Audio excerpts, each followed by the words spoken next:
हे what's up guys, welcome back once again. दोस्तों, आज की कहानी जो एक्सप्लेन करने जा रहे हैं उसका नाम है सीनिक रूट। कहानी की शुरुआत में हम दो लोगों को लड़ते हुए देखते हैं, जिसमें कुछ ही देर बाद एक शख्स खून से लहूलुहान होकर किसी बीहड़ के बीच में बैठा हुआ।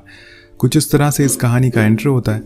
अब हम चलते हैं कहानी के स्टार्टिंग पॉइंट पर, जहाँ पर हम उन्हीं दो लोगों को दोबारा देखते हैं, जिससे हमें पता चलता है कि ये तो अच्छे दोस्त हैं और ये किसी सफ़र से लौट रहे हैं या फिर अपनी मंजिल की ओर जा रहे हैं। इनमें से कार्टर, जो कि कार ड्राइव कर रहा होता है, उसके साइड में बैठा जॉन, जो कि सो रहा था।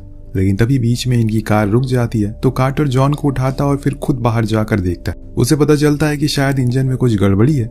जब जॉन को पता चलता है तो वो भी कार से उतरता है, जिससे हम जान पाते हैं कि उसका एक पैर टूटा हुआ है। वो स्टिक के सहारे चलता है। कुछ देर बीत जाने के बाद जब इन्हें कुछ भी दिखाई नहीं देता, तो कार्टर मैप निकालता है और बताता है कि इस समय पर वो लोग सीनिक रूट पर फंस चुके हैं, जहाँ पर किसी भी कार की आवाजाही बहुत ही कम है और इस एरिया में बहुत ही कम लोग आते जाते हैं। सबसे बड़ी बात, ये इलाका शहर का सबसे गर्म एरिया है। लेकिन जॉन को यकीन था कि कोई ना कोई जरूर यहाँ पर आएगा उनकी मदद करने के लिए। फिलहाल के लिए वो पास में ही एक हिल पर जाने को बोलता है, शायद वहां से इनके फोन को नेटवर्क आ जाए, क्योंकि अभी वो भी गायब हो चुका है। अब इनकी तरह चलते चलते कार्टर उसे उसकी कुछ पर्सनल लाइफ के बारे में पूछता है, जिससे हमें ये पता चलता है कि जॉन का हमेशा से सपना रहा है कि वो एक बहुत बड़ा म्यूजिशियन बने, लेकिन उसका ये ड्रीम कभी पूरा नहीं हो पाया और उसे एक छोटी सी जॉब करनी पड़ी। साथ में उसकी पर्सनल लाइफ भी कुछ खास नहीं चल रही है। वहीं दूसरी ओर कार्टर, जो कि एक ऑथर बनना चाहता है, लेकिन उसका भी जॉन जैसे ही कुछ हाल है। सभी सुबह उठते हैं और शाम को घर आ जाते हैं, एक नॉर्मल लाइफ जी रहे हैं। वेल, कहानी प्रेजेंट में आती है और वो ऊपर चट्टान पर पहुंच चुके हैं, लेकिन फिर भी वहां पर नेटवर्क नहीं आ रहा है, जो जॉन को थोड़ा अजीब लगता है, क्योंकि ये रूट तो काफी फेमस है।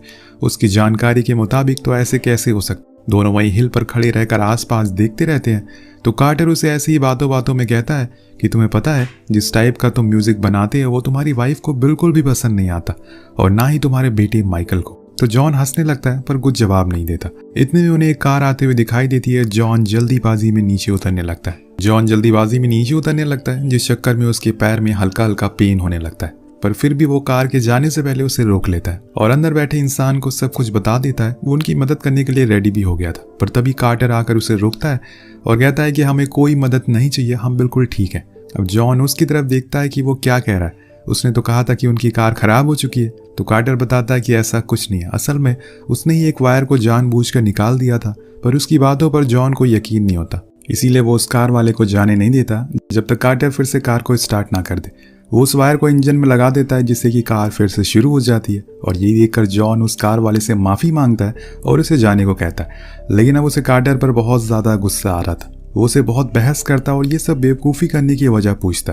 तो कार्टर बताता है कि वो उसे बस कुछ देर बात करना चाहता था, जो कि उसकी वाइफ की वजह से वो कर नहीं पाता। दरअसल दोस्तों, कार्टर जॉन की वाइफ को बिल्कुल पसंद नहीं करता। उसका कहना है कि उसकी वाइफ के कहने पर उसने अपना पैशन, अपना ड्रीम सब कुछ छोड़ दिया, जो कि म्यूजिशियन बनने का था। उसने वो फॉलो करना चाहिए था, लेकिन उसने फैमिली के चक्कर में सब बर्बाद कर दिया। अब ये सुनकर जॉन भड़क जाता है और कहता है कि तुम्हारे पास तो खुद का घर भी नहीं है, तो अच्छा होगा कि तुम मुझे एडवाइस ना ही दो। जो मैं कर रहा हूँ वो मुझे अच्छे से पता है। इसी चीज को लेकर दोनों में इतनी बहस हो जाती है कि जॉन हाथापाई पे उतर जाता है।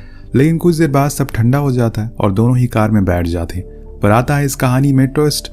इस बारी कार सच में खराब हो जाती है। वो स्टार्ट ही नहीं हो रही थी और जब कार्टर बोनट को खोलता है तो उसमें से धुआं निकल रहा था। फिर क्या था, जॉन का गुस्सा और बढ़ जाता और उसे गालियां सुनाना शुरू करता, क्योंकि उसका कहना था कि उसी की वजह से वो लोग यहाँ पर फंस चुके हैं। अगर वो अपना दिमाग ना लगाता और उस वायर को ना निकालता तो वो लोग सही सलामत अपने घर पर होते। अब वो यहीं पर अटके पड़े हैं। अब वो उसके पास कुछ खाने पीने को भी नहीं है। पता नहीं अब कोई उनकी मदद के लिए आएगा भी या नहीं। वो इतने गुस्से में था कि अपनी स्टिक उसके डोर पर फेंक देता और जाकर बीच रेगिस्तान में बैठ जाता। यहाँ कार्टर कार के अंदर बैठा होता है। वो बीच बीच में बहुत कोशिश करता है कि कैसे भी करके वो कार को ठीक कर दे, लेकिन ऐसा कुछ नहीं हो पाता।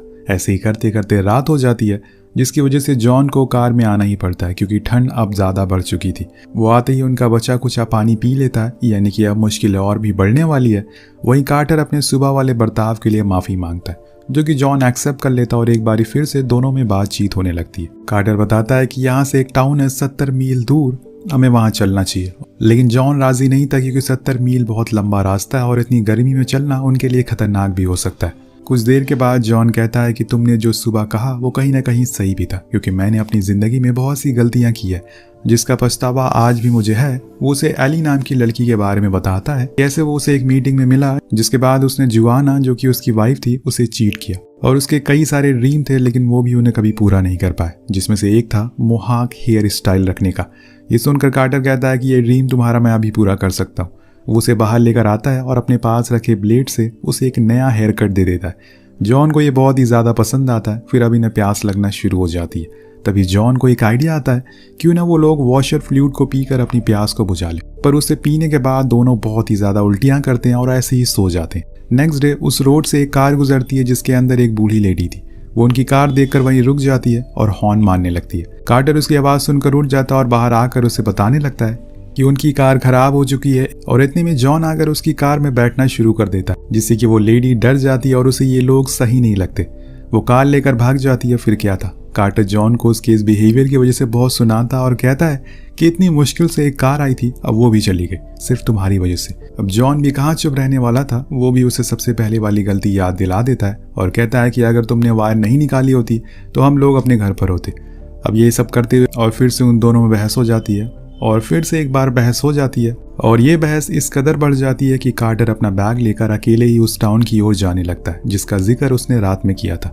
जॉन उसे रुकने के लिए कहता है क्योंकि ये चीज उसकी जान भी ले सकती है, पर वो नहीं रुकता। तो जॉन एक पत्थर उठाता है और कार्टर की ओर फेंकता है, जो जाकर सीधा उसके सर पर लगता है, जिससे कि हल्का सा खून भी आ जाता है। जब कार्टर ये देखता है तो वो और भी ज्यादा गुस्से में आता है और सीधा आकर जॉन को मारना शुरू कर देता है। जॉन भी कहाँ पीछे हटने वाला था, वो भी उसे मारना शुरू कर देता है, और ये लड़ाई इतनी ज्यादा बढ़ जाती है कि कार्टर जॉन के पैर पर खुद के दांतों से काट लेता है, जिससे कि जॉन उसके ऊपर अपनी स्टिक से हमला करता है, और इसकी वजह से कार्टर बेहोश हो जाता है। उसके सर में बहुत खून भी बहने लगता है। अब ये देखकर जॉन की फट के फ्लावर हो जाती है कि अब आगे क्या होगा। वो बहुत कोशिश करता है कि कार्टर कैसे भी करके उठ जाए, पर वो उठ ही नहीं पाता, जिससे कि जॉन को लगने लगा था कि अब वो शायद मर चुका है। इसी वजह से वो उसके लिए एक गड्ढा खोदना शुरू कर देता है ताकि वो उसे दफना सके। पर जब वो उसे घसीट कर ले जा रहा होता है तभी कार्टर को होश आ जाता है। उसे देखकर वो उसे गले से लगा लेता है और उसे माफी भी मांगता है। लेकिन जब कार्टर देखता है कि उसने उसे दफनाने के लिए एक गड्ढा खोद रखा है तो वो फिर से उसे गुस्सा हो जाता है और कार में जाकर बैठ जाता है। कुछ ही देर बाद इनका सामना फिर से रात से होता है। ठंड बढ़ चुकी थी। जॉन कार के पीछे वाले हिस्से में सोया हुआ था, लेकिन उसे वहां कड़कड़ाहट ठंड लग रही थी। इसीलिए वो फैसला करता है कि वो जाकर उसी गड्ढे में सोएगा जो उसने सुबह सुबह खोदा था। वहां शायद उसे थोड़ी गर्मी मिल सके। वो ऐसा ही करता है और चुपचाप जाकर सो जाता है। पर जब बीच रात में कार्टर की आंख खुलती है तो वो देखता है कि पीछे जॉन नहीं है। वो उसे ढूंढने के लिए बाहर आता है और देखता है कि उसी गड्ढे में जॉन सोया हुआ है। वो उसके पास जाता है और उसे कार में चलने को कहता है, लेकिन जॉन कहता है कि यहाँ उसे थोड़ी गर्मी मिल रही है, इसीलिए कार्टर भी उसके साइड में सो जाता है। अब अगले दिन जब सूरज निकलता है तो हम दोनों को अभी भी सोता हुआ देखते हैं। पर इतने में वहां पर एक टो कार गुजरती है जो इनके ट्रक के पास आकर रुकती है। इनकी किस्मत इतनी खराब थी कि उस बंदे को उस ट्रक के अंदर कोई भी दिखाई नहीं देता। उसे कहाँ पता था कि इसके अंदर के लोग कुछ ही दूरी पर एक गड्ढे में सो रहे। अगर वो उतरता तो इन्हें देख सकता था, पर वो ऐसा नहीं करता और वहां से चला जाता है। अब दोनों की हालत बहुत ही ज्यादा खराब हो चुकी थी, जो कि आप इनकी शक्ल देखकर पता लगा सकते हैं। इन्हें यहाँ पर तकरीबन 3 से 4 दिन हो चुके हैं, पर अभी भी कोई मदद नहीं मिली। जो मिली वो इनकी बेवकूफ़ी की वजह से हाथ से जा चुकी है। अब देखते हैं कि आगे क्या होता है। ये लोग पूरे दिन वहीं बैठे रहते हैं, लेकिन कोई भी मदद नहीं आती। इसीलिए रात में जब कार्टर सो रहा था तो जॉन उसी मैप को देखता है जिसमें उसे दूर एक छोटा सा टाउन दिखाई पड़ता है, और इसीलिए जॉन फौरन कार्टर के पास जाता है, उसे इस बारे में बताता है और साथ चलने को कहता है। लेकिन कार्टर नहीं मानता, वहीं रुकने को बोलता है, पर जॉन रुकने वाला तो नहीं था, इसीलिए वो उसे जैसे तैसे करके वहां से उठा लेता है और फिर दोनों चलना शुरू कर देते हैं। जब सूरज निकलता है तो ये ऊंची हिल पर जा चुके थे। ये ऊंची हिल पर पहुंच चुके थे जहां से जॉन देखता है कि एक ट्रक गुजर रही है उनके ट्रक के पास ही, और तभी वो रुक जाती है। वो असल में टो ट्रक थी जिसके अंदर से एक बंदा निकलता है और इनकी कार को अपनी ट्रक में अटैच करके ले जाने लगता है। अब ये देखकर जॉन उसे आवाज लगाता है, लेकिन वो इतनी तेज म्यूजिक बजा रहा था कि उसे कोई भी आवाज सुनाई नहीं देती। तो दोस्तों, इन्होंने यहाँ पर एक गलती कर दी। इन्हें जाने से पहले कुछ ना कुछ तो निशान या फिर कोई नोट छोड़ देना चाहिए था उस ट्रक पर, ताकि अगर वहां से कोई गुजरे तो उसे पता चल सके कि वो लोग आगे की ओर गए हैं। कोई फायदा नहीं है तो वो उसे लेकर चला जाता है। इनके पास अब आगे बढ़ने के अलावा कोई रास्ता नहीं बचा, इसीलिए ये लोग एक दूसरे का सहारा बनकर साथ चलते रहते हैं। ऐसे ही चलते चलते वो दिन भी गुजर जाता है, जिसके साथ इन्हें यहाँ पर फंसे हुए अब 7 दिन हो चुके हैं। और तब से लेकर आज तक इन्होंने सिर्फ यूरिन ही पीकर गुजारा किया है, कुछ भी नहीं खाया और अब दोनों को चलने में भी दिक्कत हो रही है। अब रात होने पर ये वही थक कर सो जाते हैं। जॉन की जब आंख खुलती है तो वो देखता है कि उसके पास एक जानवर है। वो फौरन उसे भगा देता है और दोबारा से सोने के लिए चला जाता है। नेक्स्ट डे वो फिर से अपने ये सफर शुरू करते हैं और आधे दिन में ही उन्हें एक उम्मीद दिख जाती है। दरअसल इन्हें कुछ ही दूरी पर कुछ लाइट के खंभे दिख गए थे, जिनके साथ साथ ये आगे बढ़ते हैं, जिससे कि इन्हें फाइनली वो टाउन भी मिल जाता है जिसे ये ढूंढ रहे थे। अब उसे देखकर ये बहुत ही ज्यादा खुश होते हैं। वो सबसे पहले तो पीने का पानी ढूंढते हैं, जो कि उन्हें एक टैंक के अंदर मिल भी जाता है। जिसके बाद ये वहाँ किसी इंसान को ढूंढने लगते हैं जो इनकी मदद कर सके। लेकिन उस टाउन को देखकर ऐसा लग रहा था कि जैसे यहाँ पर किसी तरह की कोई आपदा आई हो। दूर दूर कोई भी दिखाई नहीं दे रहा था। तभी जॉन का टूटा हुआ फोन रिंग करने लगता है, यानी कि यहाँ पर नेटवर्क मौजूद है। वो फौरन उसे उठाता है, जो कि जुआना का था, और वो उसे सब कुछ बताता है कि वो एक रेगिस्तान में फंस चुके हैं। अब ये करते हुए दोनों को बहुत हंसी आ रही थी अपनी बेवकूफ़ी पर। और कुछ ही देर बाद वहां पर हम एक एम्बुलेंस को आते हुए देखते हैं, जहां से सीन शिफ्ट होता है हॉस्पिटल में। जुआना जॉन से मिलने आती है और उसे देखकर बहुत ही ज्यादा खुश थी कि उसकी जान बच गई।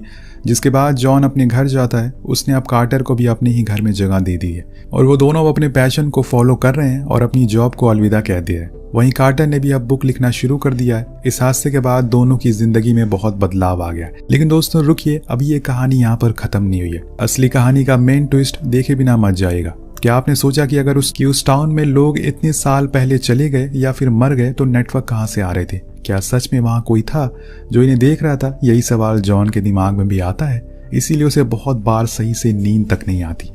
एक रात तो उसकी हालत इतनी खराब हो जाती है कि वो अचानक से उठ जाता है। कई दिन बीत गए हैं इन्हें वहां से आए हुए, पर अभी भी उसे यकीन नहीं हो रहा है कि कैसे वो लोग बच गए।